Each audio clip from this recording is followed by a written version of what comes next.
At precisely 12:17 a.m., the first drone arrived over target.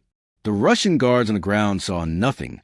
The drones flew low, hugging the terrain, invisible to radar. Inside the control van, Ukrainian operators tracked their movement on glowing screens, guiding them with steady hands.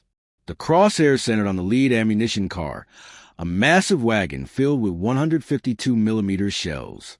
The operator steadied his breath, locked the coordinates, and sent the final command. Seconds later, the night exploded. A blinding flash tore through the darkness as the first detonation ignited the front of the train. The blast wave rippled outward, shattering windows and throwing debris across the tracks. Within moments, a chain reaction began. Each wagon behind the first was packed with explosive material, and now, one by one, they erupted. The calm of the countryside vanished. The ground shook like an earthquake. The sky lit up in violent bursts of red and orange. Flames rose hundreds of feet high, reflecting off the low clouds above. The Russian soldiers guarding the site scattered in panic. Their radios screamed with overlapping voices, commands, and cries for help, but there was no help to send. The train had become a burning line of destruction stretching through the night. From miles away, Ukrainian artillery crews joined in. Using the coordinates transmitted by the drones, they unleashed precision strikes at nearby positions. Fuel tanks, command tents, and defensive vehicles. Every shell landed exactly where it needed to. Within minutes, the entire rail hub was in chaos. Trucks exploded. Ammunition dumps caught fire. A wall of heat rolled over the area, consuming everything in its path. Intercepted Russian radio transmissions captured pure desperation. One commander shouted, "We've lost a train. Everything's burning. Pull back." But there was nowhere to go. The secondary explosions kept coming, each one larger than the last. The fuel wagons went next. The blast illuminated the countryside like daylight. The shockwave traveled for miles, rattling windows in nearby villages. The Ukrainians watching through drone feeds didn't cheer. They just watched in silence as the inferno consumed their enemy's lifeline. They knew what this meant. One strike could cripple Russia's supply chain for weeks. By 3 a.m., the fires were still burning. The once proud train, 50 cars long, was nothing but twisted steel and cratered earth. But the story didn't end there. When dawn broke, the smoke revealed something even more extraordinary. The scale of the destruction was far beyond what even the Ukrainians had expected.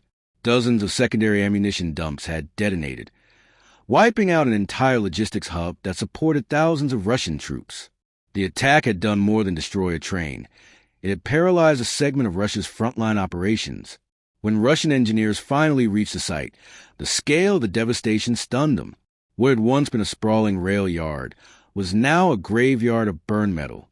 The tracks were melted, rail cars unrecognizable, and ammunition still detonated sporadically beneath the smoking ruins. As they sifted through the debris, investigators realized how precise the attack had been.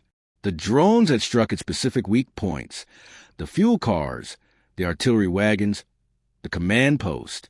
Every hit was surgical, every explosion deliberate. What shocked them most was how deep the strike had reached. Ukrainian drones had traveled over 60 miles into occupied territory without being detected. It was a display of tactical innovation that challenged Russia's long-held assumption of air superiority. Russian officials scrambled to contain the narrative. State media called it a minor logistical setback. But satellite imagery from Western analysts told the truth. Entire rail lines were blackened. The crater where the lead car once stood was nearly a quarter-mile wide. For Ukrainian commanders, the success of Operation Black Ember was more than military. It was symbolic. It proved that patience, intelligence, and timing could overcome size and numbers. It showed that even under constant pressure, Ukraine could strike surgically, decisively, and without warning. The world took notice. NATO analysts studied the footage closely, praising Ukraine's integration of drone warfare and battlefield intelligence.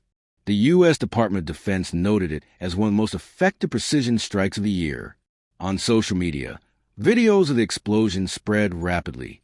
Ukrainians shared them with pride. One caption read, "They thought the night would protect them. They were wrong." Russian soldiers began spreading their own rumors that Ukrainian drones could see through the dark, that nowhere was safe, that the sky itself was turning against them. Morale on the Russian side faltered. For the first time in months, supply lines to the Eastern Front were interrupted for days. Tank brigades reported running low on shells. Field commanders were forced to ration ammunition. For Ukraine, it was a quiet but powerful victory, one that would never make the same headlines as a territorial advance, but one that shifted the balance behind the scenes. As night fell again over the same fields, drone teams returned to their posts. Silent, patient, unseen. Somewhere in the dark, engines hummed softly once more. Because after that night, Russia learned something it would never forget. When Ukraine waits, it's never waiting idly. It's preparing to strike. When the last traces of sunlight faded over the eastern horizon, the fields of Ukraine grew still. Crickets sang softly in the grass. Wind carried the scent of smoke from distant villages. And in that quiet darkness, an entire military operation waited to begin. For weeks, Ukrainian intelligence officers have been studying one specific target, a massive Russian supply train that moved deep behind the front lines. This was not just any train, it was a lifeline.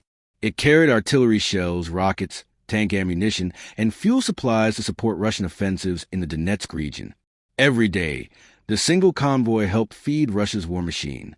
It was armored, guarded, and constantly moving. The Russians believed it was untouchable, but the Ukrainians saw it differently. To them, it was a single weak link in an otherwise powerful chain, and if they could break it, even for one night, the front could fall silent. Weeks of surveillance revealed a pattern. The train traveled the same route, stopping briefly each night to refuel at a small railway hub. But that hub, surrounded by dense woods and limited visibility, was also vulnerable. Ukrainian drones and local resistance members kept eyes on the area, sending coded messages about guard rotations, light signals, and even the number of wagons. At command posts hundreds of miles away, intelligence analysts connected every detail.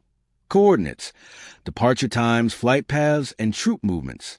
They knew this opportunity would come only once.